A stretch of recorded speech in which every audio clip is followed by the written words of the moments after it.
Hi guys, welcome back to our tutorial. In this video, I'm going to show you how to use emojis in Roblox PC. First, open up the chat and Roblox and start typing.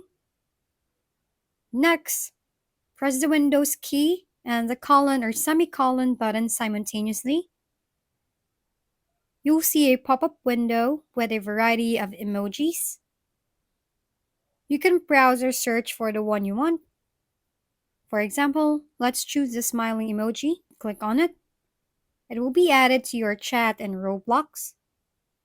Simply set it, and there you have it. That's how to use emojis and Roblox using your PC. Thank you for watching. We hope this video helped you figure things out.